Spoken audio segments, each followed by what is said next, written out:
Hey, this is Joel from the Poor Man's Retro Game Room. And Jason from Kind of Cool. And Ryan from the 123 Gamerman channel. Welcome, guys. So we thought this would be kind of fun. We had a three-way trade, a trade that kind of turned into a three-way trade.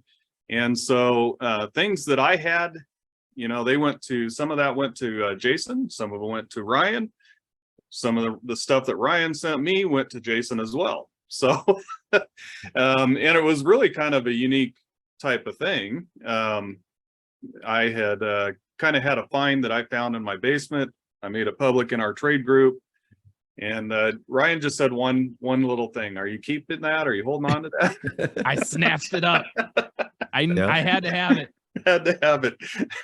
No, and I was just happened to be looking to move something that I know Joel was interested in. So it was kind of perfect timing. And I knew he was going to get this windfall stuff of Ryan at that time. I didn't even know exactly what it was going to be, but I was like, I'll hear it out. And it just so happened it piqued my curiosity and we made the deal. So it was fun stuff. It was a lot of fun. Really cool that kind of all three of us, got some things that we wanted from the trade. So, but yeah, we just kind of wanted to promote our group, our trade group, and just kind of let you have some insight on what it's like to be a part of a good retro game trade group.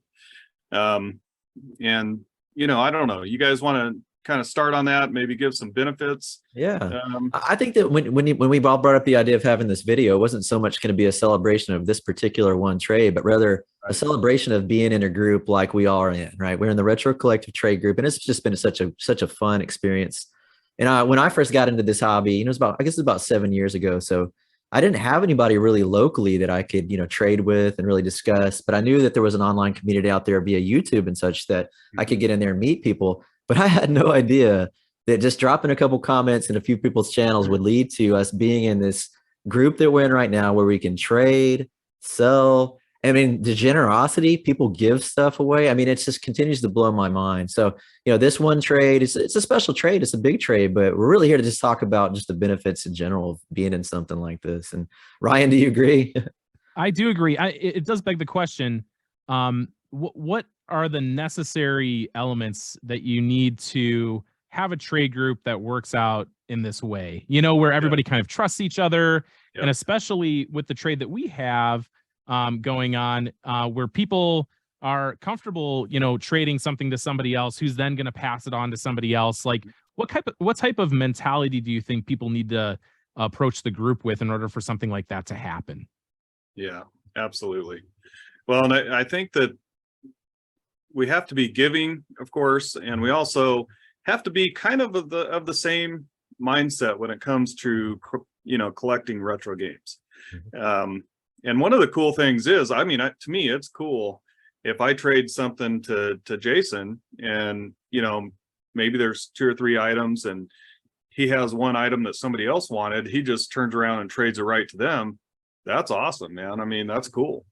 So, we've never had any hard feelings for anything like that either. And, not just the trading, because I will tell you that my Jaguar collection, man, guys, 70% of it at least from the trade group. So and when I started and joined in this trade group, I had 0 Jaguar games. I did not have a Jaguar. Those were dark days, Joel. Dark days, man. I can't go back. We're all glad we could help, Joel. We're all glad we could help.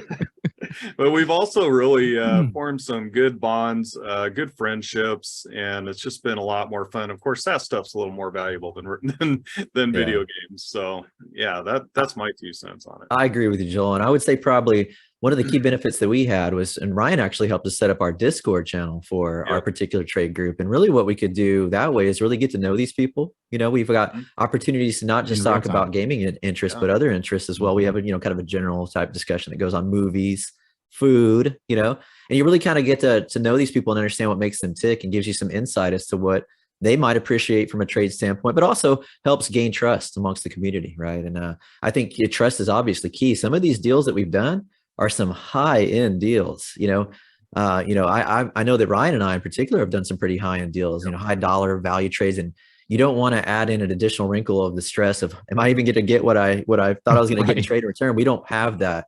drama. You know, we know that it's basically, hey, once this deal is done, it's going to come through. We're going to get what we expect. It's going to look like what we expect. And that's a really refreshing experience, you know, to not even have to worry about the concerns of like doing like an eBay or Mercari where you know, it's a faceless, nameless. We don't know who these people really are. Right. But I know who Ryan is. I know who Joel is. I know who Mark is, you know, Lyndon, all these great guys that we have out there in the Discord. It's just an opportunity to really meet with them and understand them. So I think the that's drama key. never, right? The drama never comes from individuals. It's always like, will UPS deliver this? yeah. Is it going to get stolen off of somebody's board? Yeah. Some things I guess are inevitable, right? You can't get around those. But yeah. But as far as within the group, I think we all really trust each other. And what you were saying before in terms of getting to know each other, it does facilitate trades in a different way, because all of a sudden when something comes up for trade, people have a pretty good idea of where that item should go. You know, so and so would really like this, or so and so has been looking for this. And maybe it doesn't make it there directly, but it seems to make it there eventually. You know what I mean? Exactly. Yes, it does. Very much so. And we're very much a pay it forward group too, are we not? You know, there's been instances where we've seen things, you know, sometimes relatively high dollar things get sent to somebody just because we know that they would appreciate it, you know. And it's like, hey, get me back when you can, or get somebody else back when you can. And I love those as much as the actual, you know, tangible trades that you have. So I really appreciate not just, you know, doing those, but actually seeing those go on as well. So it's a really big part of being in the group as well. I really like that. So. Yeah, I bet you guys are going to have the same answer for this. Who started the throwing in an extra on a trade and paying it forward? I think we all know. Mr. Josh Moore. Yeah. There you go. Playmoore Games. Before he was even Playmoore Games, he was doing that, right? So that's right. Yeah. Can I tell you, when I talk about Josh to my wife, even in like private conversations, we call him Mr. Josh Moore. In our actual private conversations. Who's this package from? It's from Mr. Josh Moore. Yeah. And some of our earliest videos, you remember, to be Josh Moored, what did that mean? Oh, I got Josh Moored. What did that mean? Yep. You got way above and beyond whatever it was you asked for or expected, right? To get Josh Moored. And so you know, he's a class act. What's funny is, you know, even the extras he threw in, like he would throw in or does throw in, they were always something that he knew you liked. You know, it was always something that meant something too. So that's the kind of cool stuff. We also have, I mean, the Discord's a big, huge part of this group, right? Yep. And we've got a tech section where we've got some really some guys that know their tech and can jump in there and help answer questions, stuff like that. 3D printing now, 3D printing. Yep. 3D printing. Yes, that's awesome. And and other interests too, music, food. Yep.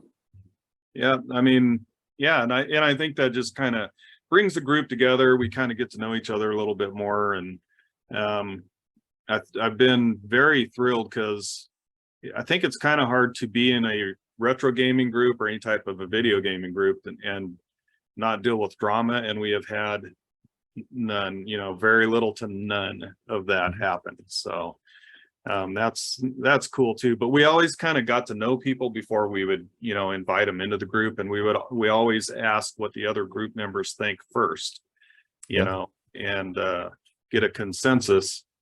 And I think we've really done things the right way as far as that goes. So I agree, Joel. I agree. And we participate in things outside of even the Discord too. So we have Rocket League nights, and we do an annual Secret Santa. I mean, there's always something going on. Some are more successful than others. I don't know if you remember the trivia bot that I installed in the Discord that did not go over very well. Admittedly, it was terrible. So, you know, some false starts on my part. But other than that, I mean, the ones where people really collaborate and get together on things, they've been incredibly successul. I'm glad you brought up the Secret Santa, because I look forward to that more and more each year. You know, it's like each year we kind of outdo ourselves all collectively, you know, and I'm looking forward to this year as well. But don't forget, also, we've had some in-person meetups, you know, Ryan, in which you've been part of as well. I know I did one in the Dallas area with some of the Retro Collective as well. So, I mean, we're spreading out to even, you know, incorporating some in-person activity as well, which I think is really cool too, you know. So Joel, Omaha, Nebraska. I know, man. Omaha. Omaha.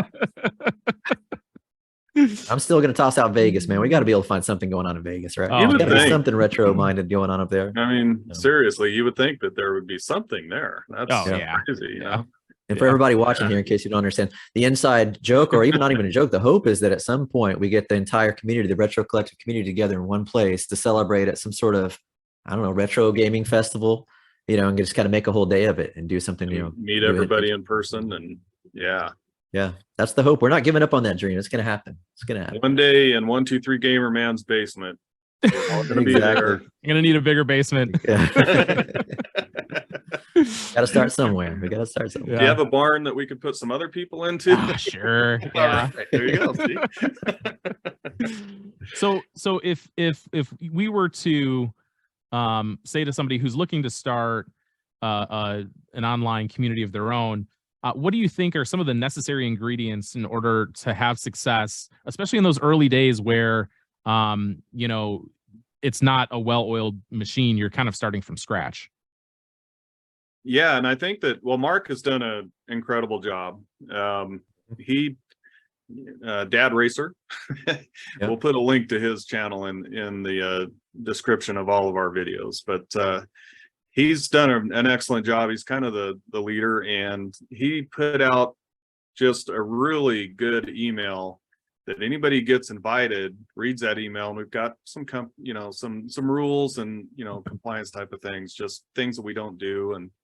And but to get to that point, I think that we're meeting people, talking to them in maybe the comment section of either our video or maybe theirs, and we get to know them, and then we take them to the group, and if the group wants them and thinks that they'd be a good fit, then we reach out.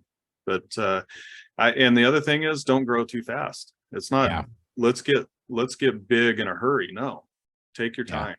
Hang a lantern on that. That is so true. Yeah, exactly. And yeah, Jason, what about you? What do you think? Oh man, I always thought our biggest criteria was just making sure that they're, you know, they had a, you know, passion for the same hobby that we all did. And that's really what brought us together in the first place. And I think as long as that's there, I mean, that's definitely an anchor that you can, you know, use to basically say, hey, this person is going to be a good fit with the group. And then, you know, obviously if honesty is mixed in with that as well, I mean, that's a perfect combination right there. An honest, you know, person that's hugely into retro gaming and passionate about it. Hey, that's exactly what we're looking for. And that's kind of what we've used, you know. Beyond that, we really didn't you know, have any criteria beyond that. And it's worked out pretty well. So yeah, I remember, I mean, when we first started, how many members did we have? Maybe six, 7. Gosh, I knew you were going to ask the hard questions, Joel. Let's see. I mean, we started pretty early with Mark, Dad Racer, Lyndon was there, myself, Joel, Ask the Cheese Gaming, MockingjayYT came in pretty quickly after that. Retro Projections was pretty early. I know I'm going to miss somebody. I'm going to look like an idiot for Josh it, right? Moore, of course. Josh Moore, obviously we've talked about him. He was there. Yep. And I think those are kind of, you know, some of our founding fathers, I guess, right? Of the Retro Collective Trade Group. The Discord, we were doing this all over email. That's right. True. In spreadsheets. Remember we had Excel spread. We still do. So we have an Excel spreadsheet that basically lists anything that may be up for potential trade. But largely we've almost even grown beyond that now, because a lot of it can happen via Discord and community posts and private conversations about what you may have come across. In fact, this trade right here didn't land on anybody's spreadsheet. We just knew there was stuff that people had come in, you know, contact with and needed to move on from, and pretty quickly found new homes elsewhere, you know. So I think that's kind of how it's naturally progressed. It's really moved from the spreadsheet into the Discord. And Ryan, again, you know, thanks. We appreciate all the work you helped put into that. And it's really kind of taken the whole thing to the next level. I think you're right. It's become less transactional and more relationship based. So if somebody has something that they're looking to trade, they're going to reach out to people, or they're going to post it, or they're going to know who would really want this in the Discord or in the group. So yeah, I think you're right. A lot of that spreadsheet stuff has gone a little bit by the wayside. Not that it doesn't still have its place. I think it does. But certainly the majority of the trades that I have done probably all this year, none of them came off of a trade sheet. In fact, it's funny you brought up Josh Moore. I recently received a trade from him, and he sent me, of course, an extra. I got Josh Moore, and the thing that he sent me, I'm like, how did he know that I needed this? I must have said something or somebody said something, but this was not public knowledge that I needed this. And he just knew, and it's one of those things where you become familiar with people and you also become familiar with people's collections. It's just weird. Yep. Oh yeah.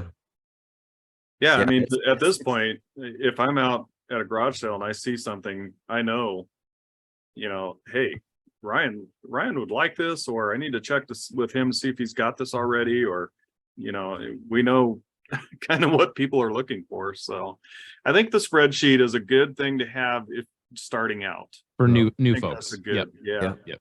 And what we did was we just put everything that was up for trade. We would list them on the spreadsheet, and then you could go and just check the spreadsheet and see, if there was something you wanted. And then we kind of later on added a section of things that we wanted that we're seeking.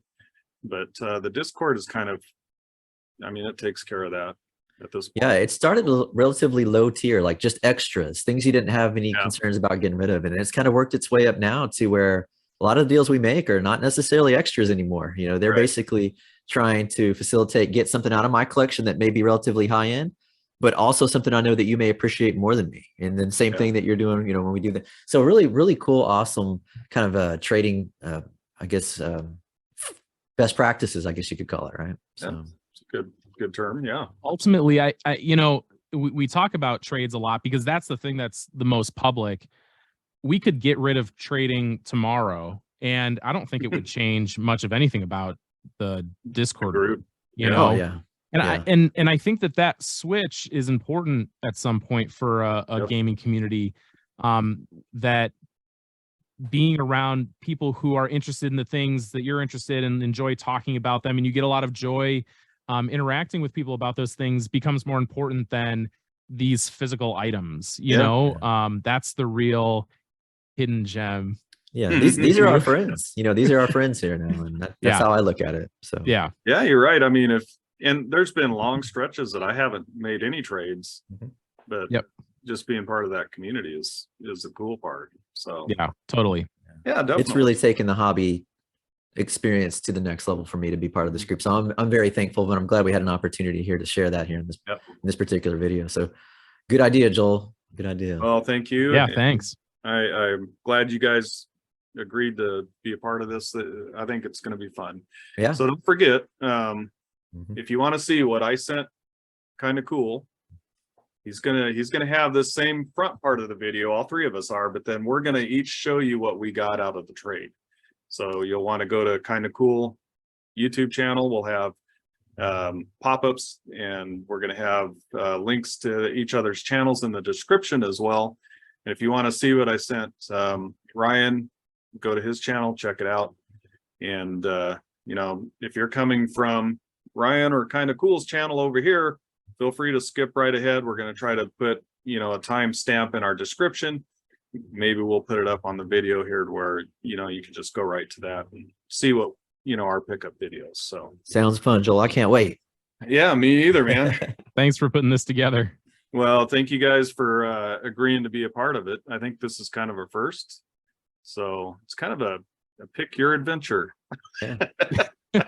Watch that first part of the video and then go to the other guys' channel, watch what they get, and it's gonna be fun. So that's awesome. And just about this trade, that is kind of, I found something.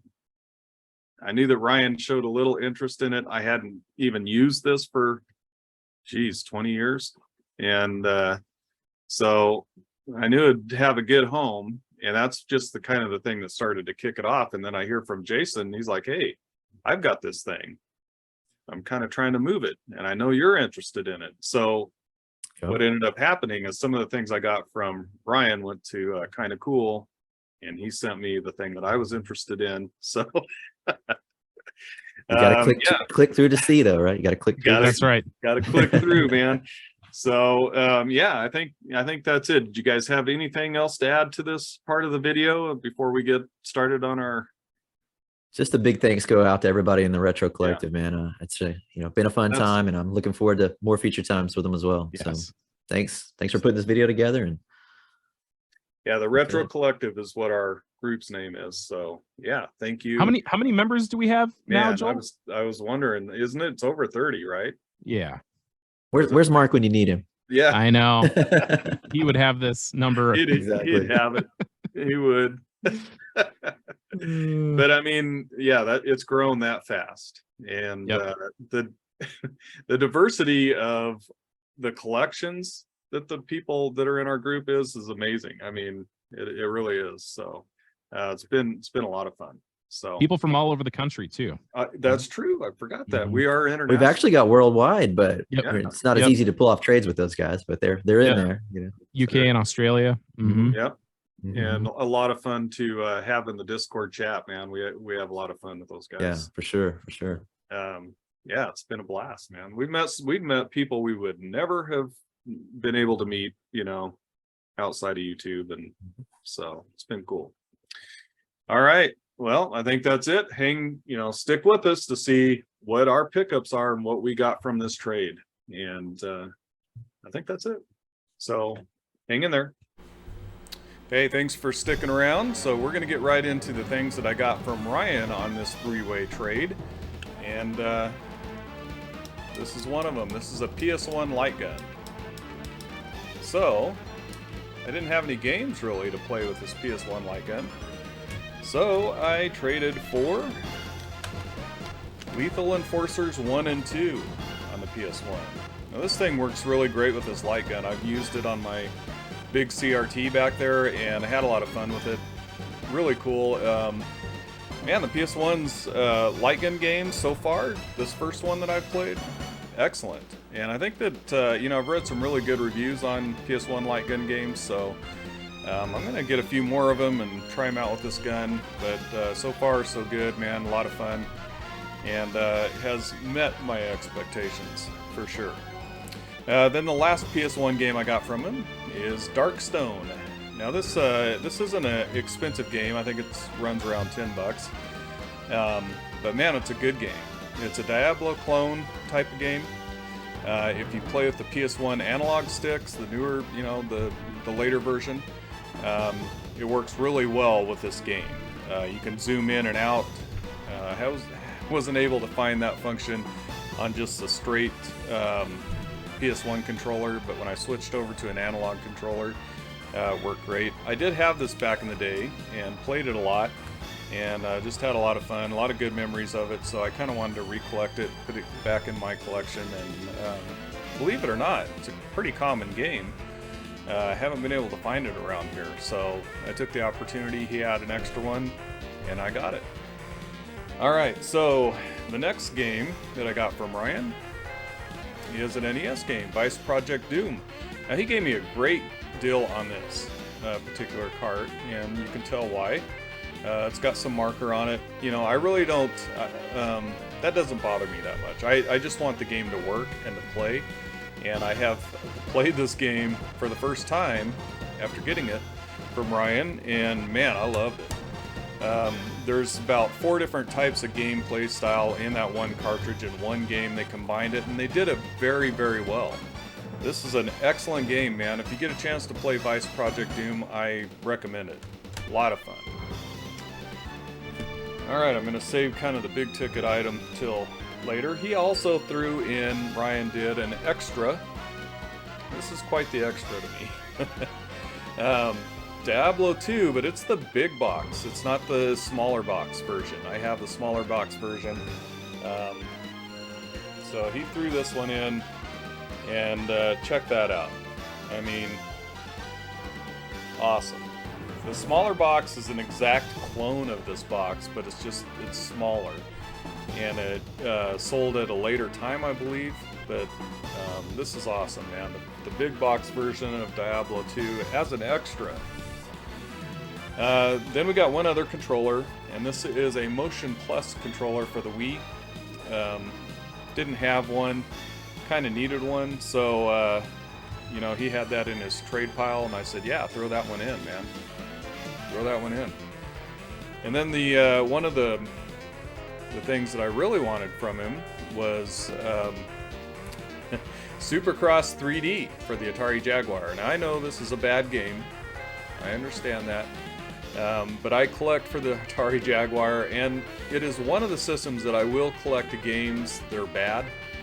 because I want to eventually collect the entire Atari Jaguar officially licensed and officially released games. The frame rate on this is terrible. There's invisible walls. But if you learn how to play this, it actually wasn't that bad. I had a little bit of fun with it, and it did actually exceed my expectations. I was putting this one off. He told me he had it. I knew he had it, and I knew that eventually I was going to have to trade for it because I need to add it to my collection. Well, gave me a great deal on it. Complete inbox, and the box is mint. I mean, it's in terrific shape. It's terrific. So, all right, let's get to the big trade. The big trade, and it was adding a console that I have never had, never seen, never played. This particular console.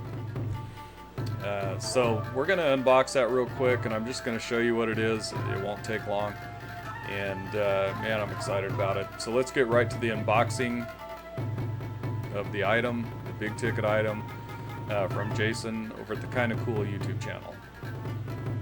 Without further ado, let's unbox it.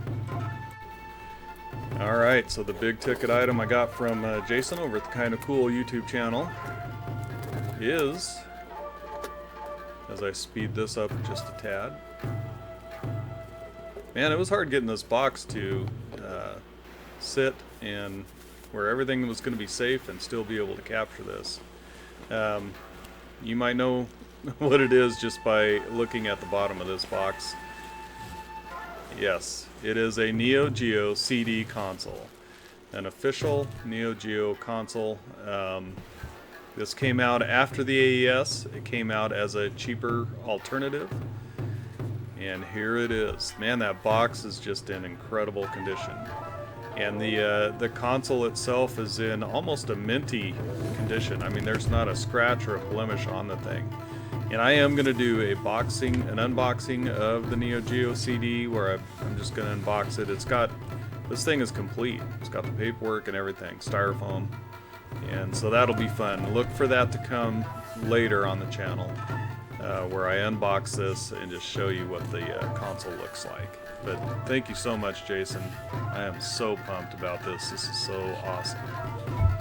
Man, own an official Neo Geo console again is incredible. Now, there were a few more things that Jason sent me. 3 games for the Neo Geo CD. We've got Samurai Showdown 2. We've got Samurai Showdown 3. And we got King of the Fighters 97.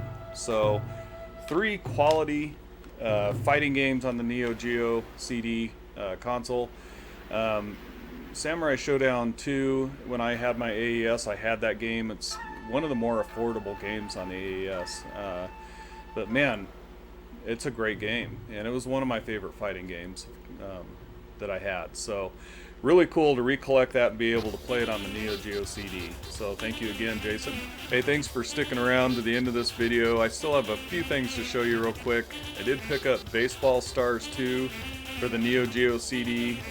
This game was unattainable when I had my AES. The price range was nuts. I couldn't get it, couldn't afford it, and so with the Neo Geo CD console, I'm able to actually afford Baseball Stars 2.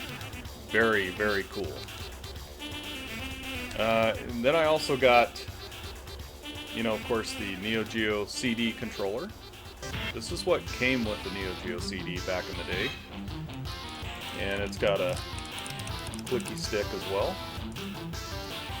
And this might be one of the best controllers I've used. Holy cow, it's a great controller. Now, they are a little touchy, and they're easy to break. So keeping that in mind, I don't know how long that's going to last me, but one of the things that I researched about it, the Neo Geo, is this kidney bean controller is really dependable. It's got the clicky stick as well, just like the arcade stick that came with the AES. It's just a little more compact.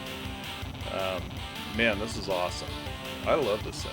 So very cool controller, and they're durable. You can tell the build quality on that kidney bean controller is excellent. So yeah, I think that's it.